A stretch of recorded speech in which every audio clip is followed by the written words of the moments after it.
Hello from Kingfisher, Oklahoma. Today we're going to give 5 things from Genesis 42 and 43. Okay, so remember, we're in the middle of a worldwide famine. Egypt and Joseph as second in command is in the forefront. And when it comes to this particular situation, the famine, Pharaoh and God have pushed Joseph to the forefront of the whole world. He's in a position of favor, responsibility, honor. This is a huge difference from him being in prison. And it comes down to God moving and Joseph, staying faithful. Number 2, it's been over 20 years since Joseph had his dream about his brothers bowing down to him. But it came true.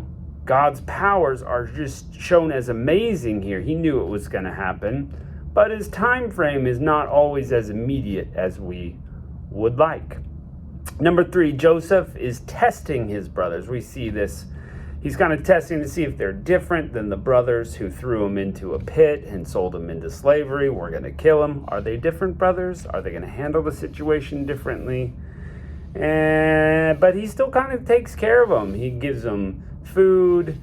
He puts their money back in their sacks. And so he still cares for them. He's just kind of watching them. Number 4, Jacob is giving up on another son. I've got one son dead, torn with wild beasts. I've got this other son that's now a prisoner in Egypt. I can't lose any more sons. Forget it. You're never going back. But starvation kind of changes his mind. And Joseph, number 5, we see Joseph give Benjamin a special blessing. Now, these are both born of Rachel. They're the 2 sons born to Rachel, and that's Jacob's favored wife. These guys are full brothers, whereas they're kind of half brothers with the other guys. So interesting there that we see that blessing. Well, let's dive into the chapter. Now, when Jacob saw there was corn in Egypt, Jacob said unto his sons, Why do you look upon another? And they said, Behold, I've heard there is corn in Egypt. Get ye down thither, and buy us from thence, that we may live and not die. Joseph's 10 brothers went down to buy corn in Egypt. But Benjamin, Joseph's brother, Benjamin sent not with his brethren, for said, Lest peradventure mischief befall him. And the sons of Israel came to buy corn for those that came. And we see the word corn over and over here. It's a translation. It could just mean food, not necessarily literally corn. For the famine was in the land of Canaan, and Joseph was governor over the land, and he said all that was sold to all the people of the land. And Joseph's brethren came and bowed down themselves with their faces to the earth. And Joseph saw his brethren, and he knew them, but he made themselves strange unto them, and spake roughly unto them, and said, Whence came ye? And they said, From the land of Canaan, to buy food. And Joseph knew his brethren, but they knew him not. And Joseph remembered the dreams which he had dreamed, and said to them, Ye are spies, to see the nakedness of the land ye are come. And they said, Nay, my lord, but to buy food are thy servants come. We are all one man's sons. We are true men. Thy servants are no spies. And he said, Nay, but to see the nakedness of the land ye are come. And they said, Thy servants had 12 brethren, and the sons of one man in the land of Canaan. And behold, the youngest is this day with our father, and one is not.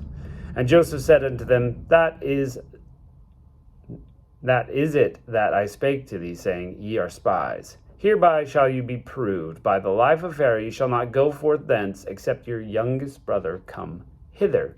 Send one of you, and let him fetch your brother, and he shall be kept in prison, that your words may be proved, whether there be truth in you. Or else by the life of Pharaoh ye are surely spies. And he put them together in the ward 3 days. And Joseph said unto them the 3rd day, This do, and live, for I fear God. If ye be true men, let one of your brethren be bound in the house of prison. Go ye, carry corn for the famine to your houses. Of course, 3 days is not much to the fact that Joseph spent many years in prison.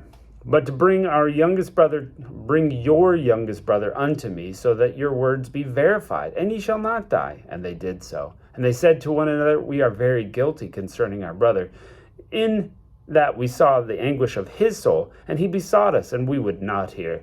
Therefore is this distress come upon us. And Reuben saying, Spake I not unto you, saying, do not sin against the child?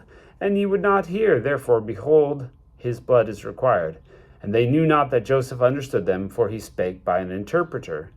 And he turned himself about from the men, and wept, and returned to them again, and communed with them, and took from them Simeon, and bound them before their eyes. And Joseph commanded to fill their sacks with corn, and restore every man's money to his sack, and give them provision for the way.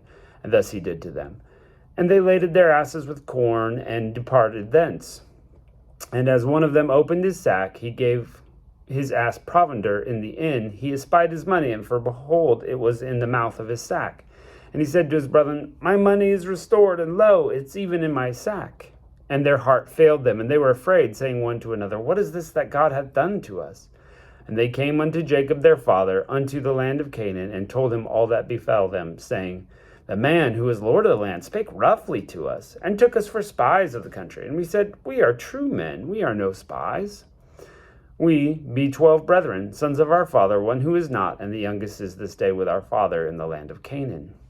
And the Lord of the country said unto us, hereby shall I know you are true men. Leave one of your brethren here with me, and take food for the famine of your households, and be gone. And bring your youngest brethren unto me, then I shall know you are no spies. But if ye are true men, so I will deliver you your brother, and ye shall traffic in the land. It came to pass, they emptied their sacks, and behold, every man's bundle was in his sack. And they both and their father saw the bundle of money, and they were afraid. And Jacob their father said to them, me have ye bereaved of my children. Joseph is not, and Simeon is not, and he will take Benjamin away. All these things are against me. And Reuben spake unto his father, saying, slay my 2 sons, if I bring him not to thee. Deliver him into my hand, and I will bring him to thee again. And he said, my son shall not go down with you, for his brother is dead, and he alone is left. If mischief befall him on the way in which ye go, then ye shall bring down my gray hairs with sorrow to the grave. And the famine was sore in the land, and it came to pass that they had eaten up all the corn which they had bought out of Egypt. Their father said to them, go again, buy us a little food. And Judah said to him, saying, that man did solemnly protest unto us, you shall not see my face, except your brother be with you.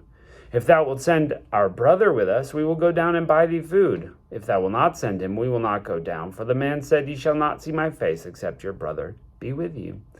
And Israel said, wherefore dealt ye so ill with me, as to tell the man that ye had yet a brother? And they said, the man asked us straitly of our state, and of our kindred, saying, is your father yet alive? Have ye another brother? And we told him according to the tenor of these words. Could we certainly know that he would say, bring your brother down? And Judah said unto Israel his father, send the lad with me, and we will arise and go, that we may live and not die, both we and thou, and also our little ones. I will be a surety for him, and of my hand shalt thou require him. If I not bring him unto thee, and set him before thee, then let me bear the blame forever. For except we had lingered, surely we would have returned this second time. Their father said to them, if this now be so, do this. Take of the best fruits of the land in your vessels, and carry down the man a present, a little balm, a little honey, spices and myrrh, nuts and almonds. And take double money in your hand, and the money that was brought again in the mouth of your sacks, carry it again in your hand. Peradventure it was an oversight. Take also your brother, arise, and go again unto the man, and God Almighty give you mercy before this man, that he may send you away your other brother and Benjamin. If I be bereaved of my children, I am bereaved. Wow.